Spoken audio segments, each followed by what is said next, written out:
네, 여러분 안녕하세요. 오늘 여러분과 함께 감성소통, 자아를 깨우는 스마일 워크라는 제목으로 힐링 여행을 떠나보도록 하겠습니다.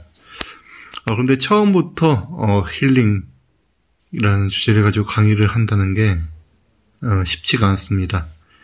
여러분들께서 마음을 열고 또 저와 여러분이 하나가 되고 또 머리를 좀 말랑말랑하게 만든 상태에서 이제 이 강연을 시작하는 게 맞는 것 같습니다. 그래서 제가 잠깐 재미있는 심리 테스트를 하나 가지고 왔습니다. 여러분 이제 저와 함께 나무를 하나 그릴 겁니다. 머리로 상상을 해서 흰 도화지에다가 나무를 하나 그리게 될 건데요. 여러분께서 한 그루의 나무를 그린다고 생각을 했을 때 그 나무는 어떤 모습일지 한번 상상해 보시기 바랍니다. 첫 번째 나무는 뿌리가 굉장히 많은 나무입니다. 뿌리를 많이 그린 나무. 두 번째 나무는요, 잎을 많이 그린 나무입니다. 잎이 풍성한 나무요. 세 번째 나무는 가지를 많이 그린 나무입니다. 가지가 여러 갈래로 이제 뻗어 있는 나무죠. 그리고 마지막은 열매를 맺힌 나무입니다. 어떤 나무를 여러분들은 그리시겠습니까? 저는 개인적으로 네 번째, 아무래도 열매가 풍성한 나무가 마음에 듭니다. 자, 첫 번째, 뿌리를 그린 사람입니다. 이 뿌리는 안정감의 상징입니다. 그렇기 때문에 생활력이 강하고 또 정신적으로도 안정이 되어 있습니다. 하지만 이제 뿌리를 가늘고 여러 개 그렸다면요, 어떤 부분에서는 현재 고민을 가지고 있고 또 정신적으로 균형이 잡히지 않은 그런 불안정한 상태라고 해석이 될 수도 있다고 합니다. 두 번째는 잎을 많이 그린 사람이죠. 잎은요, 지성과 생명력의 상징입니다. 그래서 대체적으로 활발한 성격의 소유자입니다. 그래서 미래에 대한 건설적인 희망을 가지고 있습니다. 하지만 이제 잎을 조금만 그렸다거나 낙엽을 그렸다고 하면은요, 그런 사람들은 이제 쉽게 어떤 일들이 닥쳤을 때 포기하는 성향으로 해석이 될 수도 있다고 합니다. 세 번째입니다. 세 번째는 가지를 많이 그린 사람이죠. 가지는 호기심과 행동력의 상징으로서 이런 사람들은 이제 활발하고 호기심이 왕성한 그런 사람입니다. 근데 또 가지를 굵게 그릴수록 이제 집중력이 강하고요. 또 가늘게 그릴수록 변덕이 좀 심할 수 있다고 합니다. 또 가느다란 가지를 많이 그렸다. 그런 경우에는 한 번 벌인 일을 끝까지 해내지 못하고 쉽게 실증내는 그런 경향이 있는 것으로 해석이 될 수 있다고 하네요. 자, 이제 마지막입니다. 마지막은 열매를 많이 그린 사람이죠. 네, 제가 선택한 것은 4번이었는데요. 4번의 해석은 열매는요, 결실의 상징입니다. 그렇기 때문에 스스로의 능력을 인정받고자 하는 욕구가 상당히 많은 사람이라고 할 수가 있습니다. 이런 사람들은 이제 결과를 중시하기 때문에 자신의 이득부터 따지는 성향의 사람이 많다고 합니다. 자, 여러분들은 어떻습니까?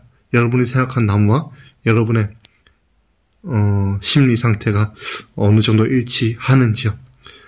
한 번씩 이런 그 심리 테스트를 통해서 나에 대해서 알아가는 시간을 가지는 것도 굉장히 현대인들에게 있어서는 굉장히 필요하지 않은가 생각을 해봅니다. 자, 이제 어느 정도 서로 좀 아이스 브레이킹도 되고 머리도 말랑해졌기 때문에 본론으로 들어가 보도록 하죠. 자, 오늘 강연을 시작하기 앞서서 한 가지 질문을 한번 던져보면서 시작을 해볼까 합니다. 우리가 이제 코로나 이전의 삶과 코로나 이후의 삶이 굉장히 많은 변화가 일어나고 있습니다. 여러분들은 어떠십니까? 우리는 코로나 이후의 현재의 시대를 포스트 코로나 시대라고 말을 하는데요. 우리 포스트 코로나 시대에 살아가는 요즘, 오늘 여러분의 삶은 안녕하신지요? 평안하신지요? 네, 보통 이제 요즘 이제 코로나가 터지고 나서 이제 주변의 사람들께 요즘 어때? 요즘 잘 지내? 괜찮아? 라고 물으면은 열의 9은 그러죠. 에이, 알면서 뭐 그런 걸 물어. 라고 얘기하죠. 사실은 저도 코로나 이후에 뭔가 좀 더 지치고 무기력함을 느끼는 것 같습니다. 실제로 성인 남녀 이제 약 3천여 명을 대상으로 조사를 했는데요. 무려 성인 남녀의 절반 이상이 이 코로나로 인한 우울감 또 불안감을 느끼고 있다고 합니다. 3,000명, 이제 3,903명을 대상으로 조사를 했더니 이 우울감에 대한 퍼센테이지가 54.7%나 나왔다는 거죠. 거의 55%잖아요. 절반 이상이 우울감을 느끼고 있는데요. 이 우울감, 코로나로 생긴 우울감, 불안감은 우리가 심리학적 용어로 코로나 블루라고 명칭을 하고 있습니다. 여러분도 현재 여기 계신 여러분들도 이 코로나 블루를 경험하고 있지는 않은지 모르겠습니다. 그렇다면 코로나 블루를 경험하게 되는 계기는 어떻게 했냐고 물어봤더니요. 1위는 이제 고립과 또 외출 좌절이란 답답함. 나가고 싶은데 나갈 수가 없어요. 집에만 있으니까 답답하네요. 이것이 이제 22.9% 1위였고요. 또 야외 활동 부족으로 인한 체중 증가. 운동해야 되는데 뭐 운동을 못하고 있으니까 살만 계속 찌네요. 이런 체중 증가에 대한 고민도 있었고요. 또 건강 역력증 또는 소통 단절로부터 오는 무기력감. 이 네 번째 이 부분도 저는 굉장히 중요한 부분이라고 생각을 합니다. 또 다섯 번째는 사회적 관계의 결여에서 오는 우울감. 우리가 서로 얼굴을 대면하고 또 대화를 나누고 이런 교류하는 어떤 기회와 시간들이 많아야지 서로에 대해서도 더 알게 될 수 있고 하지만 그런 교류의 연결고리가 끊어지다 보니까 우울감까지 오게 되는 것 같습니다. 그리고 특히 좀 하나 볼 수 있었던 부분은요. 구직자의 경우, 20대, 30대에 취업을 주면 취준생의 경우에는 채용 연기, 또 중단으로 인한 불안감이 21.7%로 1위로 나타났다고 합니다. 자, 이러한 코로나 시대를 살아가는 요즘 대부분의 사람들이 우울하고 힘들어하는 것 같습니다. 그렇다면 어떻게 그 힘든 속에서 우리가 환기를 시켜서 좀 긍정적인 에너지를 가지고 좀 변화할 수 있을까? 그런 부분에 대해서 오늘 한번 얘기를 해보는 시간을 가질까 하는데요.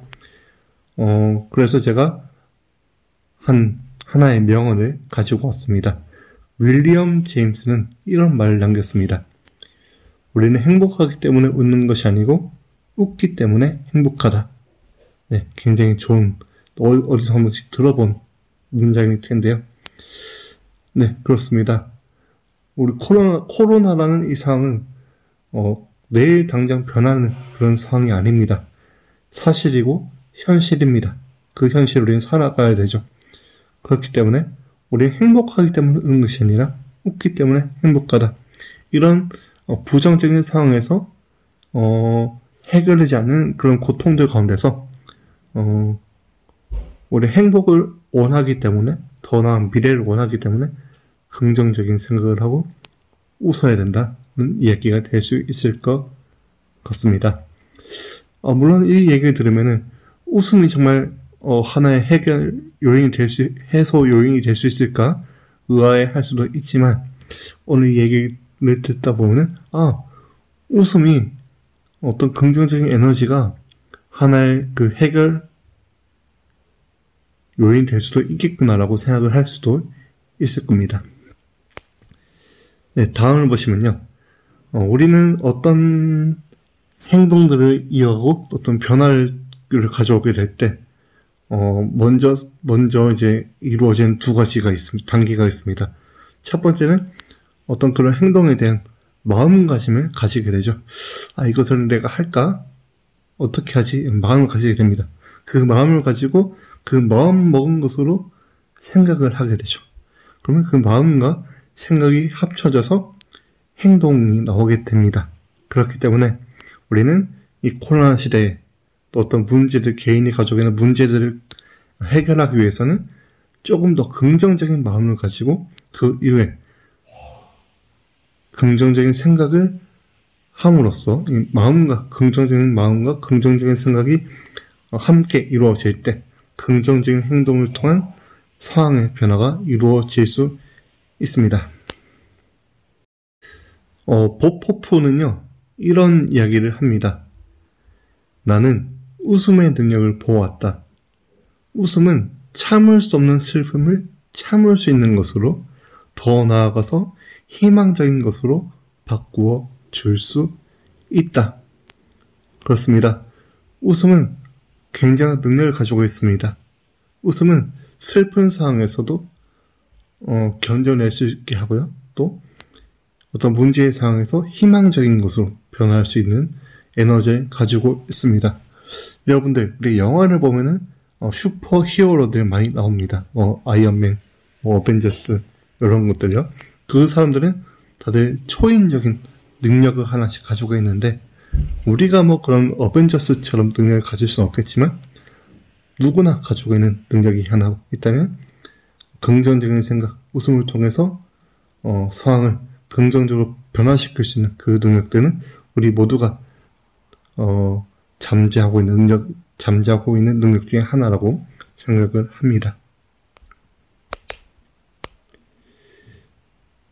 네, 그렇다면 이 웃음이 정말 효과가 있을까?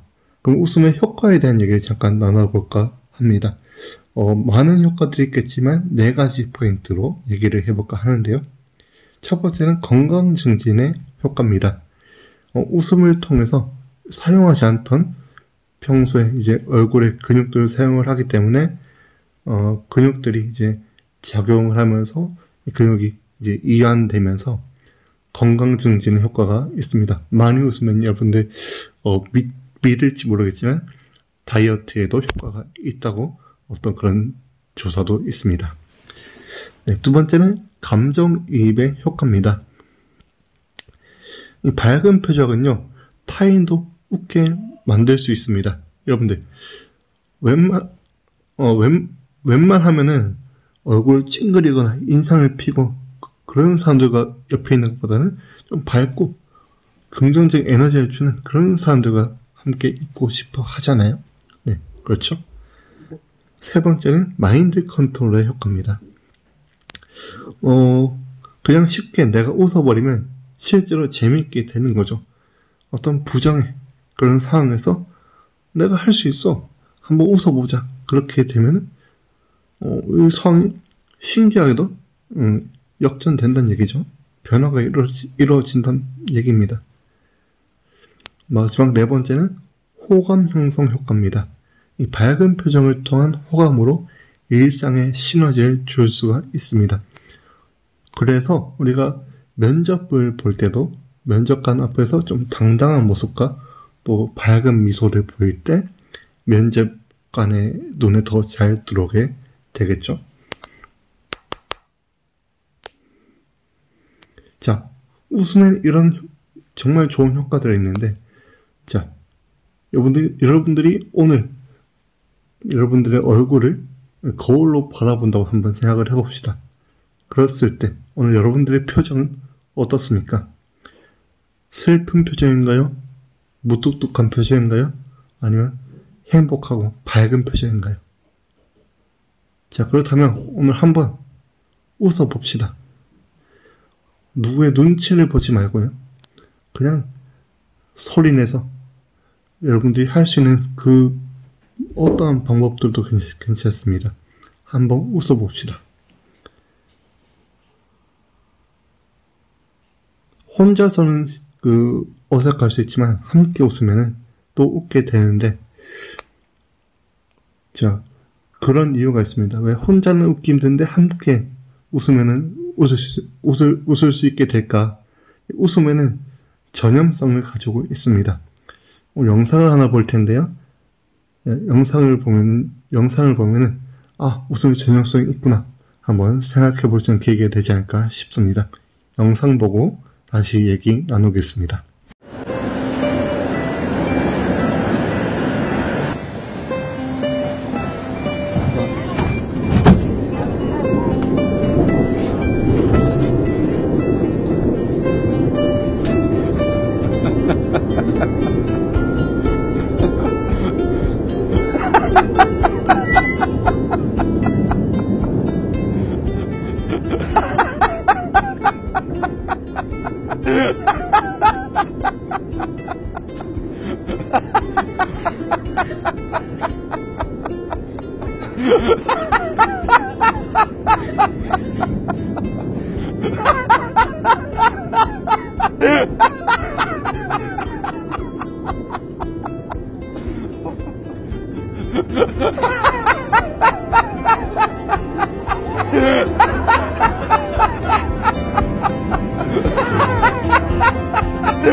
네, 여러분 영상 잘 보셨나요? 영상을 보시면 지하철에 한 남성이 탑니다. 지하철 탄 남성은 갑자기 웃기 시작합니다. 처음에는 지하철에서 웃는 남성을 보고 주변의 사람들이 뭐지? 저 사람 왜 웃지? 무슨 일이 있나? 의아해하고 이상하게 생각을 합니다. 그런데 그 웃음이 계속 지속이 되자 한두 명씩 같이 웃게 됩니다. 한두 명씩 웃더니 그 구역에 있는 사람들이 모두 함께 웃게 되죠.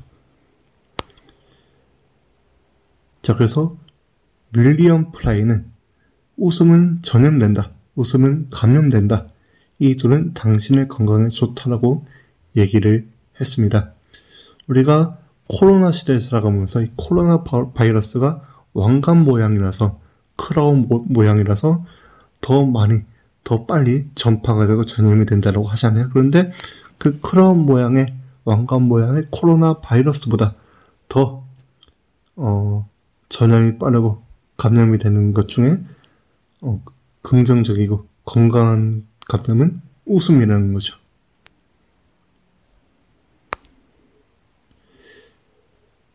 그래서 여러분들 가능할수록 또 억지로라도 웃을 수 있는 시간들, 그런 기회들을 많이 만들었으면 좋겠습니다.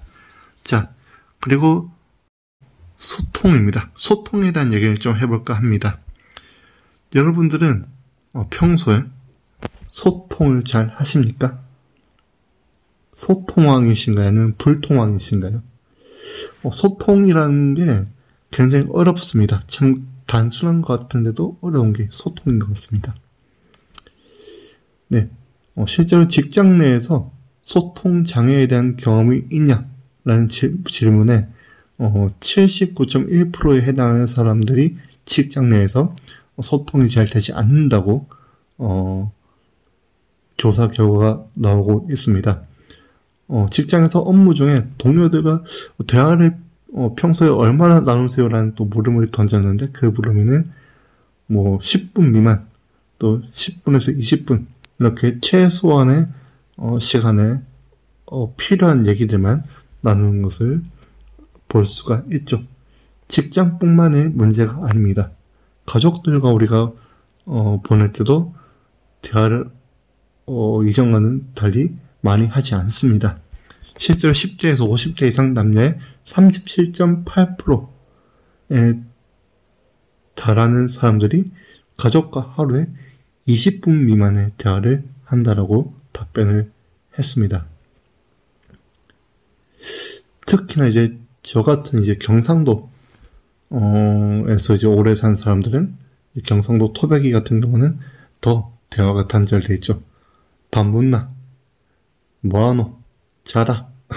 몇 마디 단어로 이루어지기 때문에 어떤 지역적인 특성도 있고요, 어떤 사회 환경적인 특성도 있고, 그러다 보니까 이 대화가 많이 단절됐고 대화의 시간도 많이 줄어 있는 것이 오늘날 사회의 현실입니다. 그리고 이런 데이터를 보면서 무서운 건요, 사무엘 존슨이 얘기하는 부분이 될 수가 있습니다. 사무엘 존슨은요, 침묵은 스스로 퍼지기 때문에 대화가 오랫동안 중단될수록 할 말을 찾기가 더 힘들어진다라고 얘기를 합니다. 우리가 이렇게 직장이나 가정, 다양한 어떤 삶의 현장들에서 대화가 단절되고 대화의 시간이 줄어들수록 더욱더 우리는 앞으로 계속해서 지속적으로 대화 자체를 찾기가 더 힘들어질 거란 얘기입니다. 그렇기 때문에 어렵겠지만도 나와 함께하는 사람들, 나의 옆에 있는 사람들의 관심을 가지고 대화하는 시간들을 지금보다는 조금 더 많이 만들려고 어떤 지속적인 노력을 하는 게 필요하지 않을까 생각을 합니다. 네, 이번에도 영상을 하나 보고 오죠. 영상에 키워드를 설마 우리 집의 모습을 아닐 거야 라고 잡아봤는데요.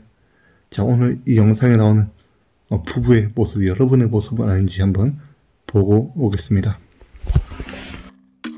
부부는 41년을 함께 살다가 최근 이혼을 했다. 두 사람의 사이가 급격히 황폐해진 것은 7년 전부터였다.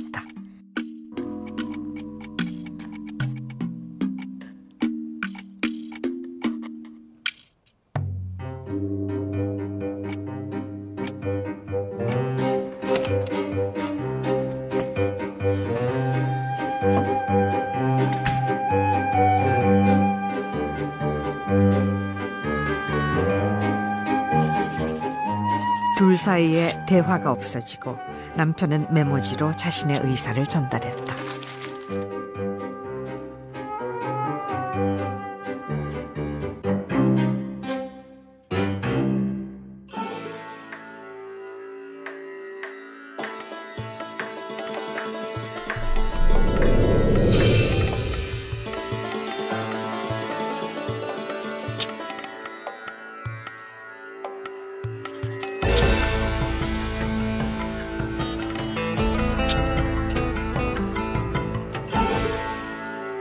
칠 년 동안 두 사람은 줄곧 메모지로만 의사소통을 했다.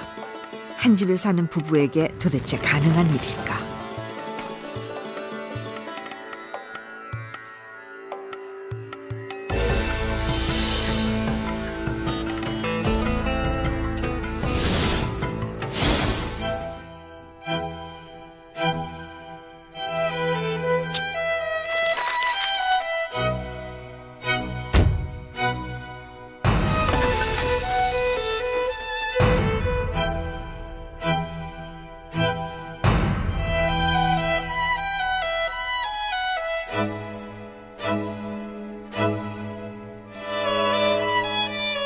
그들의 결혼 생활은 환멸만 남긴 채 끝났다. 이 부부의 이야기는 매우 극단적인 사례에 해당한다. 하지만 실제로 이렇게 마음 없이 원수처럼 살아가는 부부들은 의외로 많다. 영상을 보면 굉장히 삭막하죠. 정말 구두쇠 같은 남편이 굉장히 인상이 험한 남편이지 아내에게 본인의 주장들을 과묵하게 매일매일 메모지를 써가지고 국은 어떻게 해야 된다, 교회는 어떻게 해라, 매일매일 이렇게 대화가 단절된 상태로 계속해서 메모지로 본인의 의사를 표현하면서 서로 대화가 단절되고 소통이 안 되다 보니까 트러블이 생기는 부분들을 보게 됩니다. 여러분들의 모습은 혹시 아닌지요?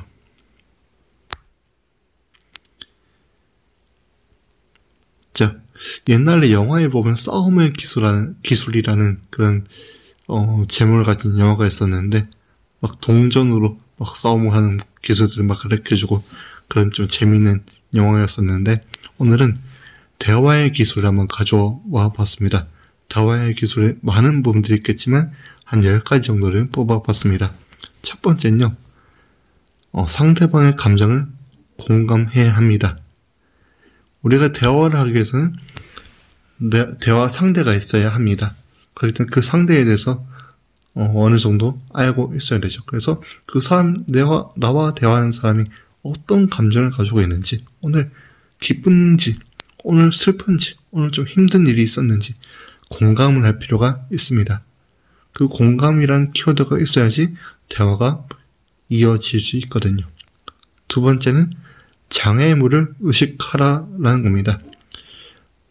나와 앞에 있는 상대는 살아온 삶의 방식도 다르고 가치관도 다릅니다. 그렇기 때문에 대화에 있어서는 장애물이 생길 수밖에 없습니다. 나의 생각을 상대방이 다 읽을 수가 없고 상대방이 나의 생각을 다 읽을 수가 없는 거죠. 네, 세 번째는 피드백을 주고 받아라는 겁니다. 대화를 함에 있어서 오늘 내가 한 얘기에 혹시나 실수는 없었는지 그런 분들을 서로 주고받으면서 대화를 조금 더 성공적으로 할 수 있게 보완해 가는 부분이 필요하다는 얘기가 될 수 있을 것 같습니다. 네 번째는 상대방의 말을 경청하랍니다. 대화는요, 말하는 것도 중요하지만 사실은 경청, 듣는 힘이 중요합니다. 귀를 열고 상대방이 무슨 얘기를 하는지를 먼저 들어야지 그 들은 것을 통해서 대화를 이어갈 수 있습니다. 네, 다섯 번째 대화의 기술은 대화 시에 마음가짐에 대해서 고민을 하란 겁니다. 아까도 얘기했지만 어떤 액션이 일어나기 위해서는 가장 먼저 이루어져야 하는 것이 마음가짐이라고 했잖아요. 대화도 동일합니다. 내가 이 상대방과 오늘 얘기할 때 어떤 마음을 가지고 어떤 그 생각을 가지고 얘기를 할까? 그런 대화에 있어서 마음가짐을 좀 한 번 더 정리해 보라는 거죠. 여섯 번째는 권력과 조작에 의한 전달을 피하라는 겁니다. 대화가 와전되지 않도록 카더라 그런 소식들, 어떤 썰들을 많이 난무하지 않게 조작된 말을 하지 않도록 조심할 필요가 있습니다. 또 일곱 번째, 1대1로 의사소통을 해라. 예, 1대1로 의사소통하는 것도 굉장히 중요하죠. 또 여덟 번째, 상대방을 수용하려고 노력하라. 물론 나의 입장에서 앞에 있는 친구 얘기가 다 이해가 되지 않고 마음에 안 들 수도 있지만 그래도 그 친구의 관점에서는 그럴 수도 있겠구나 라는 그 마음을 가지는 게 필요할 것 같습니다. 다음은 아홉 번째, 자신과 상대방을 신뢰하라. 스스로도 신뢰해야 됩니다. 내가 하는 말이 옳은지 맞는지 긴가민가 그렇게 흔들리는 것보다는 나의 말에 대해서도 어떤 자신감, 신뢰를 가지고 있어야 되고 상대방에 대한 대화, 또 상대방에 대한 그 신뢰를 가지고 있어야 됩니다. 왜냐하면 대화는 서로 쌍방적인 작용이기 때문에 그런 거죠. 마지막 10번째 기술은 자기 나름의 언어 사용 원칙을 가지랍니다. 내가 대화를 함에 있어서 이런 상황에서 어떻게 얘기하는 게 좋을까? 이런 것들 스스로의 언어 규칙을 원칙을 만들어 가는 게 필요할 거라고 생각을 합니다. 네, 메난드로스는 이런 말을 했습니다. 그 사람의 인격은 그가 나누는 대화를 통해서 알 수 있다. 여러분은 여러분들의 평상시에 일상에서 하는 언어의 표현들을 한번 되짚어볼 때 여러분들의 품격은 어떻습니까? 여러분들의 인격은 얼마나 성장해 있습니까? 우리가 이 언어의 사용, 대화를 훈련하고 익혀가고 또 그렇게 수준 높은 대화를 이어가면서 인격을 한층 더 성장할 수 있는 그런 우리가 되었으면 좋겠습니다. 네, 이제 슬슬 강연을 마무리해볼까 합니다. 우리가 코로나 시대에 살아가면서 많은 힘든 또 많은 장애물들이 있을 줄로 압니다. 여러분들 앞에 놓인 장애물들은 어떤 것들이 있는지요? 그런데 헤르만 헨세는 이런 얘기를 했습니다. 여러분들에게 이 얘기가 도전이 됐으면 좋겠고 또 응원과 용기가 됐으면 좋겠습니다. 우리가 변화시킬 수 있는 것 그리고 변화시켜야만 하는 것은 우리들 자신이다. 곧 우리의 성급함, 이기주의, 쉽게 등을 돌리는 것, 사랑과 관용의 결여 등이다. 우리가 문제를 생각할 때 보통 다수의 사람들이 자기 자신이 아니라 어떤 주변의 환경 탓을 하고 타인의 탓을 하기 쉽습니다. 왜냐면 스스로는 그 문제에 대해서 좀 벗어나고 싶고 피하고 싶은 그런 요소들을 가지고 있기 때문이죠. 그런데 우리가 어떤 문제 상황에 맞닥뜨렸을 때 변화시킬 수 있는 것은 나 자신에서부터 시작한다는 것입니다.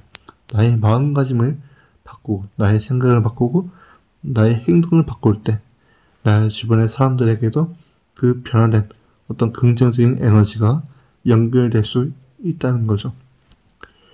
우리가 코로나 시대를 살아가면서 또 앞으로 우리가 산업화가 급격히 변하는 그런 시대, 4차 산업의 시대를 살아가면서 주변에 우리 사람들을 살피는 것은 좀 쉽지가 않은 것이 현실입니다. 하지만 우리가 나를 가꾸고 그 가꾼 가운데서 내 주변의 사람들도 품을 수 있는 그런 섬김의 어떤 서번트 리더십을 가진 우리들이 됐으면 더 좋지 않을까 생각을 해봅니다.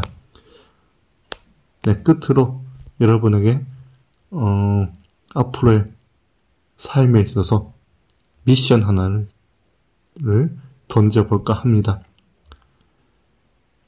여러분들은 삶을 살아감에 있어서 주변 사람들에게 웃음과 행복, 긍정적인 영향들을 전하면서 행복 전달자의 삶을 살아갔으면 좋겠습니다. 우울 전달자, 그런 것들이 아니라 행복한, 긍정적인 영향을 주는 그런 선한 영향력을 가진 여러분들이 됐으면 좋겠습니다. 그래서 여러분들은 행복 전달자이길 바랍니다. 이상 긴 시간 경청해 주셔서 감사합니다.